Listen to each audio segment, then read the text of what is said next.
नमस्कार, आप देख रहे हैं लोकवार्ता न्यूज। हमारी खबरें देखने के साथ ही हमारे चैनल को लाइक और सब्सक्राइब जरूर करें। राजस्थान में वन स्टेट वन इलेक्शन के लिए 49 स्थानीय निकायों में प्रशासन लगाने के बाद अब राज्य सरकार जनवरी में होने वाले 6,857 ग्राम पंचायत के चुनाव भी टालने के मूड में है। यहाँ भी प्रशासन लगाने की तैयारी की जा रही है।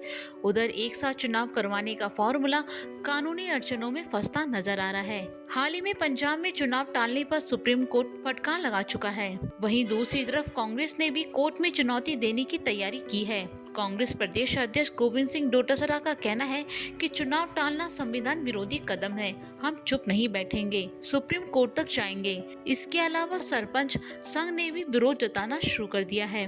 वहीं इन चुनावों को लेकर कानूनी जानकारों का कहना है कि 73वें और 74वें संविधान संशोधन के बाद शहरी निकायों और पंचायती राज संस्थाओं के चुनाव 5 साल में करवाना अनिवार्य है। आपात स्थिति को छोड़कर चुनाव टालने का कोई प्रावधान नहीं है। हालांकि पंचायती राज विभाग और शहरी विकास व स्थानीय निकाय विभाग ने अपने स्तर पर कानूनी पहलुओं पर विचार कर रहा है। कानूनी जानकारों का कहना है कि 5 साल में चुनाव करवाने का संविधान का प्रावधान बड़ी चुनौती पंचायती राज संस्थाओं और शहरी निकायों में एक साथ चुनाव करवाने में पहली बाधा संवैधानिक प्रावधान है। 73वें संविधान संशोधन में भी यही प्रावधान है कि पंचायती राज संस्थाओं के 5 साल में चुनाव करवाने होंगे।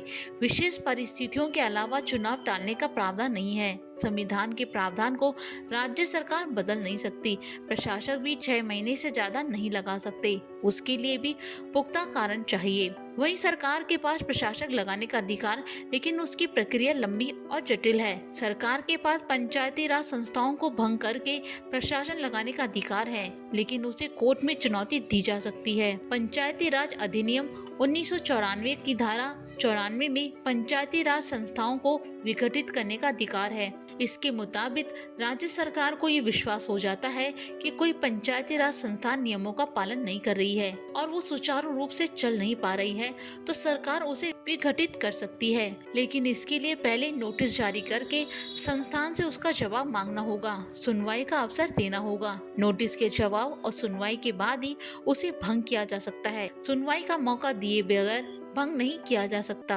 इसके साथ ही कानूनी जानकारों का कहना है कि अभी कोई ऐसी आपात स्थिति नहीं है कि निकाय चुनाव और पंचायती राज चुनाव टाले जा सके। अगर कोर्ट में चुनौती दी जाती है तो वन स्टेट वन इलेक्शन मुसीबत में पड़ सकता है। कांग्रेस राज के दौरान कोरोना काल के समय महामारी का हवाला देकर चुनाव कुछ समय के लिए टाले गए थे, लेकिन सरकार के सामने अब आपात स्थिति नहीं है। ऐसे में अगर कोर्ट में चुनौती दी गई तो कानूनी तौर पर सरकार के तर्कों का ठहरना मुश्किल होगा। हमारी खबर को देखने के लिए धन्यवाद। आप हमारे चैनल को लाइक और सब्सक्राइब जरूर करें।